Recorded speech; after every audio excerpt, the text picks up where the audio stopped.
नमस्कार, मेरा नाम है डॉक्टर सृष्टि पांडे। मैं छत्तीसगढ़ डेंटल हॉस्पिटल में पिछले 1 वर्ष से काम कर रही हूँ और अपने अनुभव के आधार पे मैं आज आपसे कुछ बातचीत करना चाहती हूँ।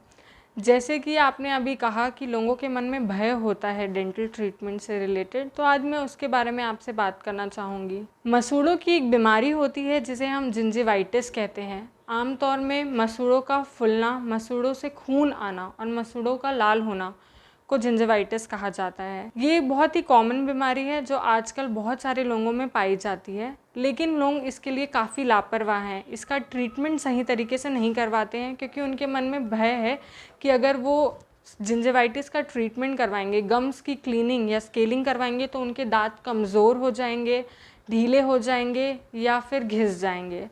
तो मैं आपको बताना चाहती हूँ ये सब मिसकंसेप्शंस हैं। अगर आपको सजेस्ट किया गया है कि आप इसका ट्रीटमेंट करवाएं तो वो आवश्यक है, इसीलिए आपके डेंटिस्ट ने आपको कहा है। तो मैं आपको बताना चाहूँगी जिंजिवाइटिस होता क्या है। जिंजिवाइटिस एक मसूड़ों की बीमारी है जो बहुत ही अलग अलग प्रकार में भी होती है। सबसे पहले मैं आपको बताना चाहूँगी 3 प्रकार होते हैं इसके। पहला, जो कि बहुत ही अचानक से आपको एहसास होगा कि आपके मसूड़ों से खून आ रहा है या स्वेलिंग हो रही है या फिर उसमें रेडनेस आ रही है, जिसे हम एक्यूट जिंजिवाइटिस कहते हैं। इसके अलावा दूसरा प्रकार होता है क्रॉनिक जिंजिवाइटिस, जिसमें लोगों को बहुत लंबे समय से मसूड़ों की परेशानी होती है और वो उसे नज़रअंदाज करते रहते हैं। और एक तीसरा होता है कि जो लोग बार बार इसका इलाज करवाते हैं बट फिर भी ये पलट के बीमारी आ जाती है। तो अब इसका कारण क्या होता है?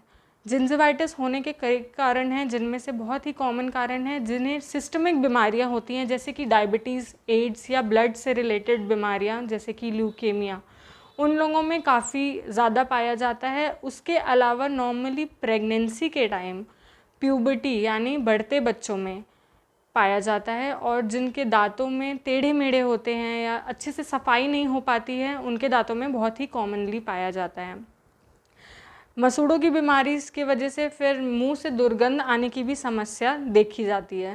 अब अगर आपका प्रश्न है कि इसका ट्रीटमेंट कैसे किया जाए, तो सबसे पहले घर से स्टार्ट होता है इसका ट्रीटमेंट। आप अच्छे से ब्रशिंग करें, कुल्ला करें और अपने मसूड़ों का मसाज करें, जिससे ये बीमारी आपकी घर पे, आपके घर के स्तर पे ठीक हो सकती है। लेकिन अगर आपका मसूड़ों की तकलीफ़ नहीं जा रही है तो आपको अपने डेंटिस्ट को दिखाना है, और उनके सुझाव पे अगर आपको स्केलिंग या गम क्लीनिंग का ट्रीटमेंट एडवाइस किया गया है तो आपको वो करवानी है। ये नहीं हो सोचना है आपको कि आपके दांत कमज़ोर हो जाएंगे या घिस जाएंगे, क्योंकि ये प्रोसीजर बहुत ही माइनर है। बहुत ही लो वाइब्रेशंस के थ्रू आपके दांतों में जमी गंदगी या इन्फेक्शन को हटाया जाता है। इस बीमारी से लड़ने का यही एक तरीका है, और अगर आप इससे अभी नहीं ठीक करवाएंगे तो ये आगे चढ़ के आपको और ज़्यादा प्रॉब्लम्स दे सकती है। जिंजिवाइटिस ना ठीक करवाने से आगे जाके पायरिया यानी पेरियोडोंटाइटिस की समस्या आपको हो सकती है, जो कि एक तकलीफ़जनक बीमारी है जिसमें आपके दांत ढीले हो जाते हैं, लूज़ हो जाते हैं, हिलने लगते हैं और आगे जाके हड्डियों का गलना भी शुरू होता है। तो अगली बार मैं आपसे पेरियोडोंटाइटिस यानी पायरिया के बारे में बात करूँगी। आज के लिए इतना ही।